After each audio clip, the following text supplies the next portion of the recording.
Chibujan bito gigok so soja resto Rossi bidef si so soja resto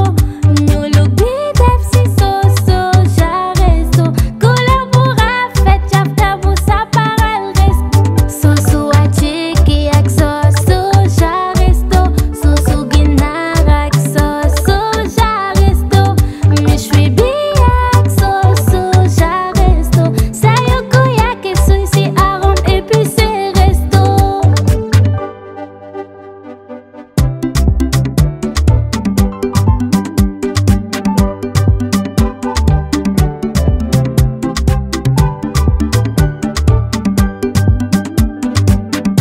Resto, so commencé d'autoko bay.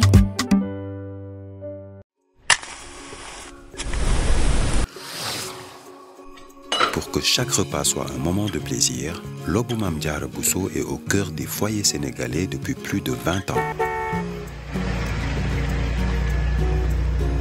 Situé au kilomètre 18 route de Rufisque à Dakar, Lobou Mame Diarra Bousso est une société 100% sénégalaise spécialisée dans l'enfûtage et la distribution de gaz butane. C'est une équipe de plus de 200 collaborateurs guidés par une même volonté, participer activement au développement du Sénégal.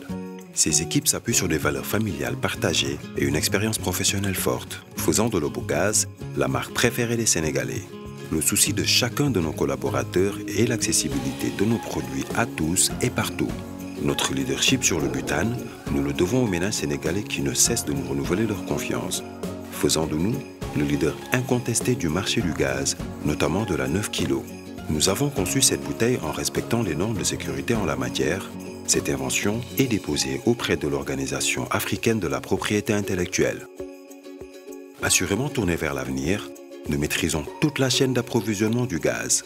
allant de l'importation à la distribution sur le marché national et à la réexportation. Notre fibre patriotique, notre recherche permanente d'innovation et notre souci de sécurisation de l'approvisionnement du pays en gaz butane ont motivé la construction de 4 sphères sous talus d'une capacité totale de 6200 tonnes.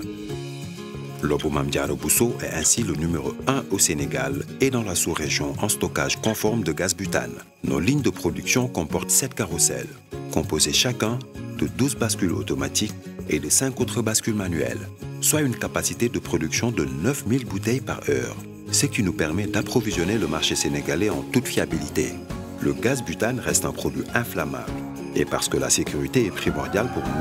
nous avons mis en place une équipe de sécurité formée et composée d'officiers de sapeurs-pompiers, de professionnels du butane et de collaborateurs. Des simulations sont régulièrement effectuées dans l'enceinte du centre afin d'assurer la sécurité de nos travailleurs, mais également des riverains. Mais nos ambitions ne s'arrêtent pas là. Nous diversifions aussi nos activités pour devenir un acteur majeur des produits pétroliers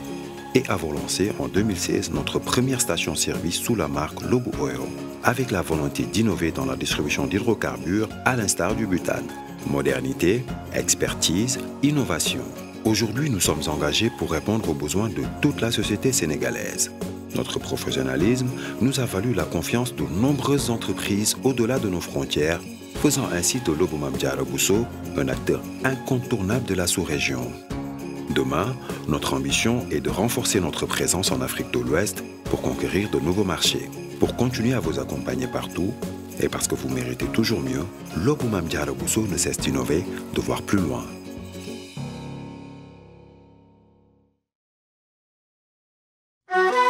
Le Dara Ali Imran, sous la directive de Oustaz Alioune Sall, organise sa 17e édition de Dara Vacances, suivie de la 2e édition de la colonie de vacances qui se tiendra cette année à Toubab Dialaw pour les enfants de 6 à 12 ans, garçons et filles, à partir du 15 juillet au 11 septembre 2022. Avec un encadrement de qualité composé de professionnels aguerris, la colonie se fixe comme objectif d'améliorer les compétences sociales, la confiance en soi, l'esprit communautaire, l'automotivation, la sensibilisation l'éducation culturelle, mais aussi et surtout améliorer le niveau des enfants pour l'éducation islamique. Nous croyons que ces compétences sont essentielles pour nos enfants pour qu'ils deviennent des citoyens du monde impliqués, chacun équipé d'outils et de valeurs pour apporter une contribution profonde et durable à la société. Pour plus d'infos, contactez le 77 438 49 94, 77 586 16 77 ou le 77 531 09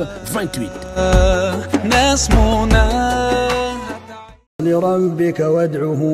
assalaamu aleykum wa rahmatullahi wa barakaatu mbokki jullit yi association Ali Imran ci njiital oustaz Alioune Sall mooy amaan mbégte di leen yëgal conférence biñ baaxoo amal at mu jot ñu gën koo xame ci Asura ñu daan ko amale ca terrain Castor ren nag ñu fas ko yéenee amale ca foire internationale bu Dakar di ci woo soppe yi am di jàmm yi képp koo xam ne yaa ngi ci biir réew mi wala nga nekk bitim réew di ci woo kilifa diine yi di ci woo membre association Ali Imran yépp sympathisant yi soppe yi ak am di jàmm yi conférence ba nii lañ ko fas yéenee tërale tem bañ fas yéenee waxtaane ren jii jëm ci wàllu néegu sëy yi jafe-jafe yi nga xam ne moo ci am xaaj bu njëkk bi danañ waxtaane fase lan moo koy waral yan jafe-jafe lay jur ka koy waxtaane mooy imam Ahmad Dame Ndiaye ñaareelu xaaj bi danañ waxtaane lan mooy solution yi maanaam liy saafara ak a neexal aw nekkiin ci biir néegu sëy ka koy waxtaane mooy oustaz Alioune Sall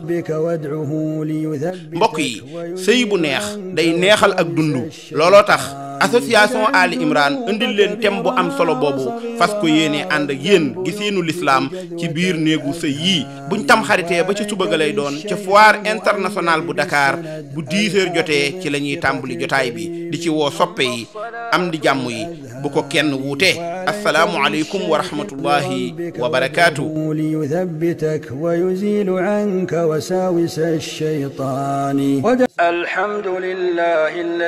alhamdulillahi alladhi aghnani wa a'azzani bitila. yéen ñi bëgg di jot waxtaan yi ak vidéo yi nga xam ne mooy am ci Ali Imran TV da ngeen di bés fii nga xam ne moom lañ bind s'abonné ba noppi bañ a fàtte laal kolos bi. Ali Imran TV mooy chaîne bi nga xam ne moo leen di jàngal seen diine jëleen yeey ci mbirum àdduna. a'udhu billahi as-sami'il alim min ash-shaytani ar-rajim. bismillahi ar-rahmani ar-rahim. alhamdulillahi rabbil alamin. wassalatu wassalaamu ala rasulillah wa ala alihi wa sahbihi ajmain. mbokk jullit yi ñi ngi leen di nuyu di leen ziyaara bu baax a baax gannaaw bi ñu sante suñu borom subhaanahu wa ta'ala di julli ci ngën ci mbindeef di leen wax assalaamu alaykum wa rahmatullahi wa barakaatu. mbokk yi ñi ngi fas yéene delluwaat ak yéen ci suñu jotaay bi nga xam ne moom lañ tuddee falsafatu du'a, muy la philosophie de l'invocation, bu la neexee nga ne la philosophie de la prière, ndax ñoom ñaar dañoo jege lool moo tax buñ ci jël rek baax na, waaye suñu tonton bu baax ba ndeysaan góor gi Serigne Hassan Diop nee na la philosophie de l'invocation moom mooy gën a jub, moo tax ñu adopté boobu, waaye bu ci waaye mën a jël rek baax na, la philosophie de la prière c'est bon. ba tey ñaan dafa am solo, daanaka ñaan mooy lépp, ba dañuy wax sa addu'a muxul ibada, ñu ne ñaan mooy yuqi jaamu yàlla. waaw kooku tamit suñu góor ju baax ji ndeysaan noonu la ko firee, bañ ne ñaan mooy yuuri jaamu yàlla, moom mu ne déet ñaan mooy yuqi jaamu yàlla. waaw ndeysaan kon ñaan dafa am solo, parce que ñaan li tax mu doon loolu mooy moom dafa am dimension tawxid bu ci nekk. waaw tawxid wéetal yàlla bi nga ne allahumma rek mooy borom subhanahu wa taala ci saa si ne waa ji sama jaam ji bàyyi na ñëpp, bàyyi lépp, li tax mu bàyyi leen mooy jàpp ne ni ñooñu mu bàyyi yëpp ak lépp loolu mu bàyyi mënuñu koo fajal soxlaam, wala buñ ko mënee tamit mënuñu ko fajee nam ko bëggee waaw bu ñaar yooyu dajeeg ci ñoom aussi tamit xëy na du moment bu ne lañ koy mën waaw tey su ma xëyoon tey supposons ma ñëw ci yow mooy la dama am soxla wu 500000 am na ñu ko mën a joxe loo xam du leen sax déranger du leen wàññi dara waaw ma ñëw ma wax la dama am problème mu 500000 nga ne waaw loolu moom xaaral ma tax nga génne nga jox ma suba ma ñëwaat dama soxla 500000 gannaaw suba damaa soxla 500000 bu yàggee nga ne mais waa ji moom kii gàtt na xel di démb la fi jóge ne ma damaa soxla 500000 ma jox ko mu ñëwaat tey tamit damaa soxla 500000 ma jox ko mais kii qu'est-ce que ça va di nga ko wax sa xel di nga waxtaan ak sa bopp di nga am lu la déranger di nga ne waa ji moom vraiment di nga ko xeeb laa ilaha illallah waaw di nga ko xeeb lool te dina dem ba toll foo xam ne faw nga am koo ko wax nga ne mais man daal jaaxle naa mu ne lan maa diw de moom moo fii ñëw chaque jour di ma laaj nangam man de damaa jaaxle mënuma koo gàntu te xawma lu may def mënuma koo gàntu boobu tam bés dina ñëw waxtu dina ñëw di nga fipp waaw mbokk yi lii la dal lii may wax ni koo ko mën a def fu muy mujjee mooy dina fipp wala mu làqatu la wala mu demee neneen waaye suñu borom subhaanahu wa taala mooy ki nga xam ne boo ko ñaanul mu mere la moo tax bi nga ekkitee sa loxo ne nii rek moom dafay kontaan suñu borom subhaanahu wa taala te wax na ko ci xadiisul qudsi mu ne moom am na kersew moom suñu borom subhaanahu wa taala mu gis jaamam bi ekkiti ay loxom ci kaw woo ko ne ko allahumma wala rabbi wala rabbana mu wàccee leen te tegu ci dara wala wuyu ko wala tontul wala nangul ñaanam allahu akbar kii mooy allahu subhaanahu wa taala mooy suñu borom kon moo tax ñaan dafay wone tawxiid dafay wone wéetal yàlla moo tax muy base bi moo tax ki ëpp lu muy ñaan daa mel ni ci benn côté moo la gën a dundal benn pàcc wala sax tawxiid ci boppam waaw allahu akbar ñaan nag ñaari mbir ngi nii faw ñu préciser ko saa su ne ñu leeral ko mooy nit ki ñaan dem ci nit ci jaam maanaam jaamu yàlla bu baax ku mu mën a doon mun nañ ko tuddee sëriñ mun nañ ko tuddee oustaz mun nañ ko tuddee imam mun nañ ko tuddee ñitu alquran mun nañ ko tuddee façon bu ne mu ñëw di sàkku ci moom ñaan l'islam terewu ko ñaareel bi moom mooy aussi tamit ñaan boo xam ne c'est-à-dire nit ki bi mu koy def daf ko def ci mbooloo mu ne mbokk yi comme daje nañu waxtaan balaa ñooy dem ku nekk na def wala nañ ubbee jotaay ji ñaan loolu lañ koy gis ci cérémonie ak fépp ci daje yi loolu dafa am solo loolu baax na waaw waaye nag ñaan bi gën a fort mooy bi nga wéet ak sa borom yow ak moom yow ak moom kese yëkkati say loxo ne allahumma wala nga ne rabbana loolu lu rëy la waaw loolu lu am solo la moo tax mbokk yi la philosophie de l'invocation wala de la prière ñi ci ànd ak yéen ñu amoon ñaan boo xam ni ikkiti woon nañ ko bii wees jotaay bi wees ñaan bu am solo muy duwaa'u alhammi wal xasan maanaam ñaan bi nga xam ne dafay dindi li ñuy wax alham mooy boo ko dégg mooy inquiétude xaw ma njàkkare lañ koy wax ci wolof xëy na ñiy dégg wolof dëgg-dëgg nañ ma ci jàppale wal xasan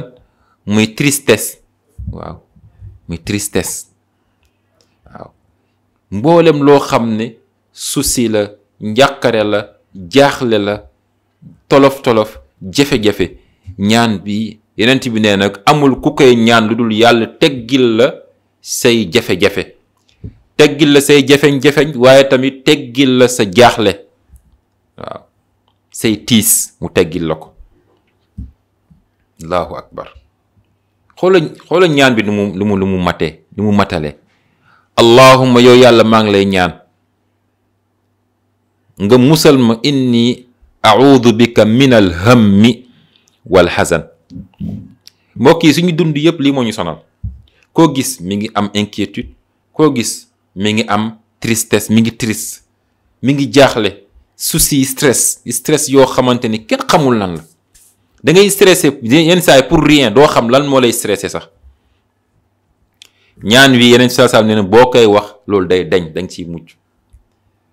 mu ñu fàtte ne alxasan boobu wala hum yaxzanuun yowmal qiyaam bu ñu duggee aljanna,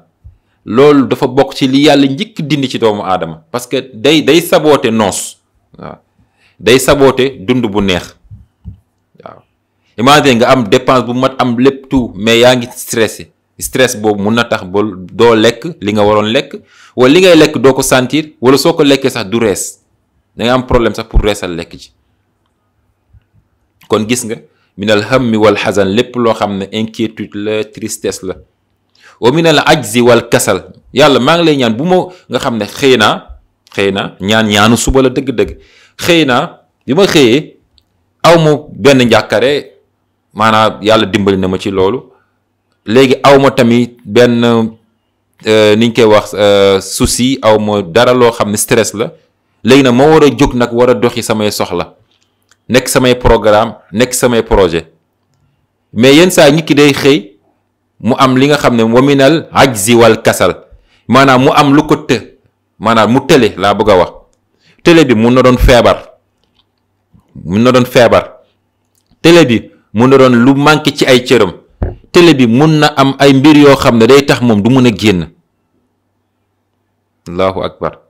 yenn saa yi yooyu yëpp amul problème, feebaroo, amoo dara lu empêché nga génn, mais lenn rek moo la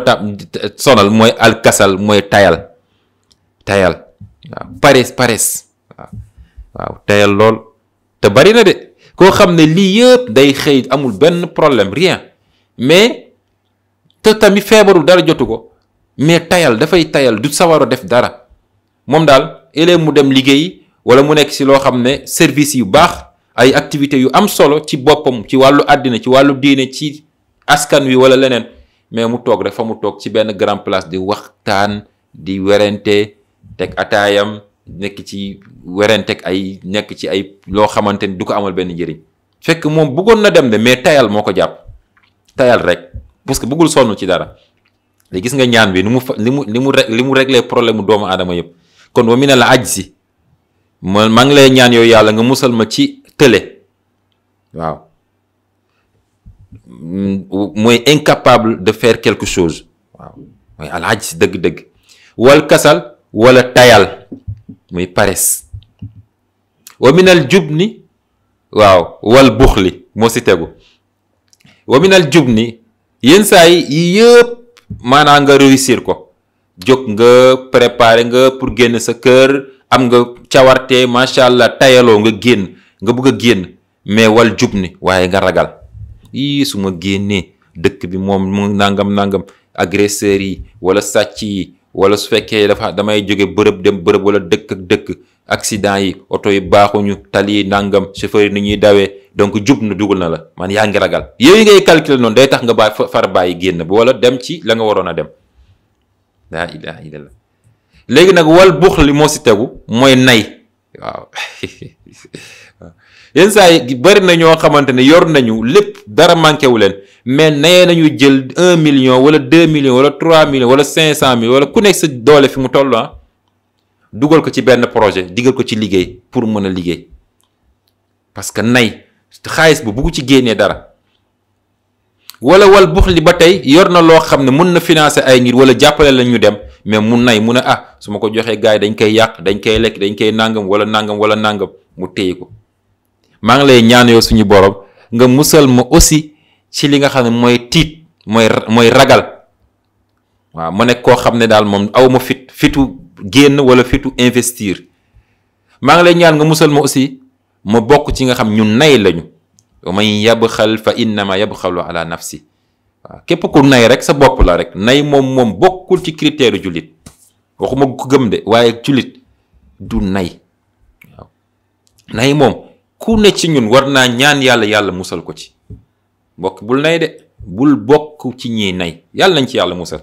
kon ñaan bi ne wa min al ajzi wal kasal wa min al jubni wal buxl, fi mu tëjee mooy wa a'udhu bika min ghalabati dayn. yenn saa yi yëpp tamit nga réussir ko feebaroo amoo problème tayaloo xam nga nayoo ragaloo dara waaye nag soo génnee am na koo xam ne yaa ngi ko yoreel bor boo xam ni boo leen tasee mun na laa toroxal boo leen tasee mun na laa poñe boo leen waaw mun na dem police fekk dem na déposer police plainteem sax ne da nga koo yoreel nangam ci xaalis war nga koo jox léegi mënatoo génn yaa ngi làqatu parce que police a ngi lay wër yal nañ ci yàlla mos wala gendarmerie a ngi lay wër oh day dal nit waaw nit dina tollu diggante am ay bor yoo xamante ni bi mi ngi noonu ñu sonal ko si du ko mën a fay wala sax ñu yóbbu ko ci yoon muy làqatu wala sax yóbbuñ ko ci yoon waaye mbedd boobu mu doon jaar nga xam ne mooy yoon bi muy génn dem liggéeyi wala doxi ay soxlaam bu fa jaaree dajek borom bor ya far nag du mën a génn wala mu am jafe-jafe bu rëy pour mën a déplacer wu def ay activité moo tax mu ne wa a'udhu bika min ghalabati dayni gis nga wa qahri rijal mooy li ma doon wax léegi ñu lay xoqatal di la menacer gis nga boo ma fayulee sama xaalis boo ma fayulee sama bor soo ma joxulee sama nangam waaw yenn saa yi sax nga gis moo tax ñu ne ki am bor yenn bor yi wala waa yenn bor yi ci boppam mën naa bañ a dem julli ji aljuma wala mën naa bañ a tam dem julli ji solaatul iidayni muy julli korit ak tabaski bu fekkente ne bu demee ci bërëb ba ña mu yoral bor mun nañ ko ci attaque indil ko ci problème mu toog këram bañ a ñëw sax loolu sax moo gën laa ilaha illallah bor baaxul parce que mën naa ñëw ñu poñe ko yeneen bi ndeysaan sallallahu alayhi wasallam nga xam ne ku màggal poñe nañ ko ngir bor ndeysaan ci yàlla moo tax bor ñëpp maanaam bor du problème bi kay mooy fay bi c'est-à-dire am bor wala di jël bor loolu l'islam terew ko loolu dafa bokk ci dundinu l'islam léegi nag problème bi mooy fay bi xëy na fa la problème yi bari di amee waaye bor moom du gàcc waaw léegi nag pour bañ a dugg ci beneen sujet xool leen mbokk yi ñaan wi lan la bàyyi ci sa dund bàyyiwul dara kon ñaan wi nañ ko jàng nañ ko mokkal saa yu ñuy xëy rek ñu wax ko nga wax ko nu mu tuuti benn yoon wala ñetti yoon nga xëy saa yoo xëyee moom moo xam julli nga fajar wala suba li ko jiitu wala après waxal ñaan bi soo ko waxee dina la musal ci lu bari maanaam ci lépp sax lay doon kon allahumma inni a'udhu bika min alhammi wal hazan wa min al ajzi wal kasal wa min al jubni wal buxl wa a'udhu bika min ghalabati dayni wa qahri rijal mooy suñu mbindum tey ci la philosophie de l'invocation wala de la prière di ñaan borom subhanahu wa ta'ala may ñu dégg ak topp na ñëpp képp koo xam ne mokkaloo woon ñaan wi na nga ko jàng nga mokkal ko bul tayal ci bind ko waaw boo dégloo nga jël sa cahier wala sa benn kii wala sa téléphone nga bind ko ci ndànk-ndànk nga koy déglu di ko bamtu même bu fekkee da nga koy bind fenn nga tiim ko di ko wax bu yàggee chaque jour nga koy répéter rek dina dem ba di nga ko mokkal kon ñu ñaan borom subhanahu wa ta'ala mu nangul ñu nangul leen yal nañ suñu borom subhanahu wa ta'ala defal tawfiq wassalaamu aleykum wa rahmatullahi ta'ala wa barakatuhu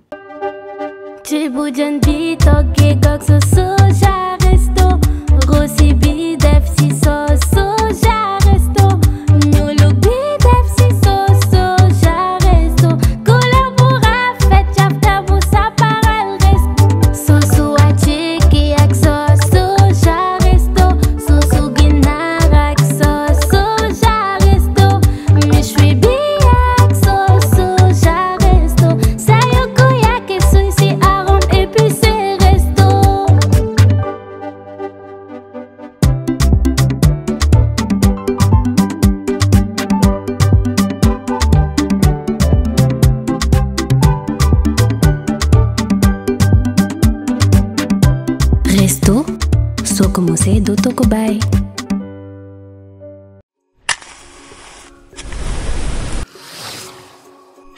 Pour que chaque repas soit un moment de plaisir, Lobou Mame Diarra Bousso est au cœur des foyers sénégalais depuis plus de 20 ans.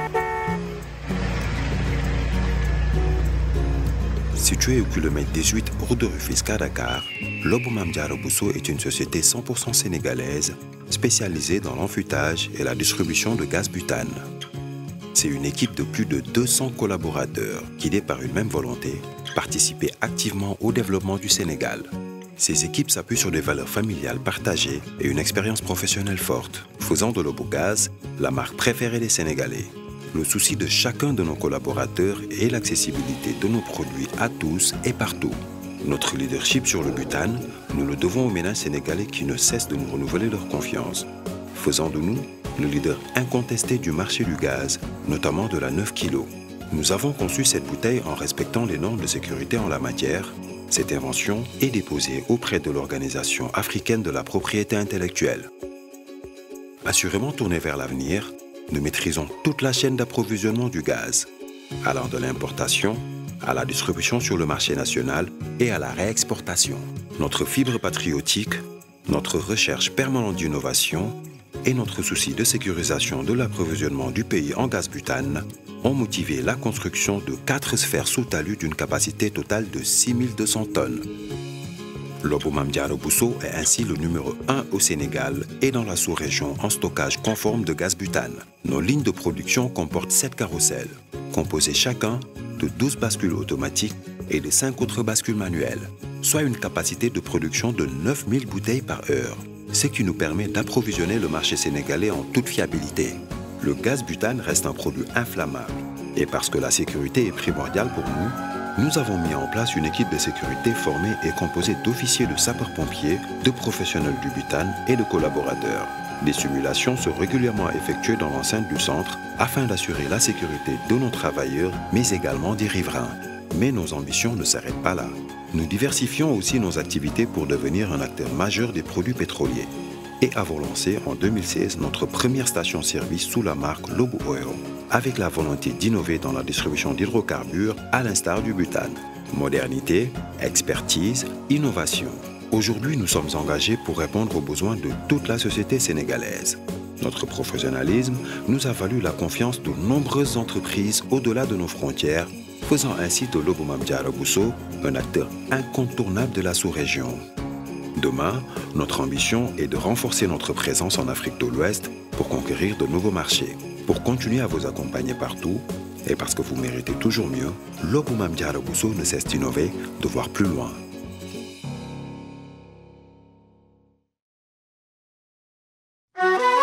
Le Dara Ali Imran, sous la directive de Oustaz Alioune Sall, organise sa 17e édition de Dara Vacances, suivie de la 2e édition de la colonie de vacances qui se tiendra cette année à Toubab Dialaw pour les enfants de 6 à 12 ans, garçons et filles, à partir du 15 juillet au 11 septembre 2022. Avec un encadrement de qualité composé de professionnels aguerris, la colonie se fixe comme objectif d'améliorer les compétences sociales, la confiance en soi, l'esprit communautaire, l'automotivation, la sensibilisation culturelle, mais aussi et surtout améliorer le niveau des enfants pour l'éducation islamique. Nous croyons que ces compétences sont essentielles pour nos enfants pour qu'ils deviennent des citoyens du monde impliqués, chacun équipé d'outils et de valeurs pour apporter une contribution profonde et durable à la société. Pour plus d'infos, contactez le 77 438 49 94, 77 586 16 77 ou le 77 531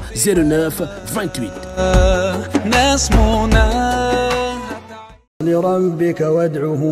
assalaamu aleykum wa rahmatullahi wa barakaatu mbokki jullit yi association Ali Imran ci njiital oustaz Alioune Sall mooy amaan mbégte di leen yëgal conférence biñ baaxoo amal at mu jot ñu gën koo xame ci Asura ñu daan ko amale ca terrain Castor ren nag ñu fas ko yéenee amale ca foire internationale bu Dakar di ci woo soppe yi am di jàmm yi képp koo xam ne yaa ngi ci biir réew mi wala nga nekk bitim réew di ci woo kilifa diine yi di ci woo membre yi association Ali Imran yépp sympathisant yi soppe yi ak am di jàmm yi conférence ba nii lañ ko fas yéenee tërale tem bañ fas yéenee waxtaane ren jii jëm ci wàllu néegu sëy yi jafe-jafe yi nga xam ne moo ci am xaaj bu njëkk bi danañ waxtaane fase lan moo koy waral yan jafe-jafe lay jur ka koy waxtaane mooy imam Ahmad Dame Ndiaye ñaareelu xaaj bi danañ waxtaane lan mooy solution yi maanaam liy saafara ak a neexal aw nekkiin ci biir néegu sëy ka koy waxtaane mooy oustaz Alioune Sall mbokk yi sëy bu neex day neexal ak dund looloo tax association Ali Imran indil leen thème bu am solo boobu fas ko yéene ànd ak yéen giseenu lislaam ci biir néegu sëy yii buñ tamxaritee ba ci suba ga lay doon ca foire internationale bu Dakar bu 10 heures jotee ci la ñuy tàmbali jotaay bi di ci woo soppe yi am di jàmm yi bu ko kenn wuute assalaamu aleykum wa rahmatullahi wa barakaatu ليثبتك ويزيل عنك وساوس الشيطان الحمد لله الذي أغناني وأعزني بتلاوة yéen ñi bëgg di jot waxtaan yi ak vidéo yi nga xam ne mooy am ci Ali Imran TV da ngeen di bés fii nga xam ne moom lañ bind s'abonné ba noppi bañ a fàtte laal kolos bi. Ali Imran TV mooy chaîne bi nga xam ne moo leen di jàngal seen diine jëleen yeey ci mbirum àdduna.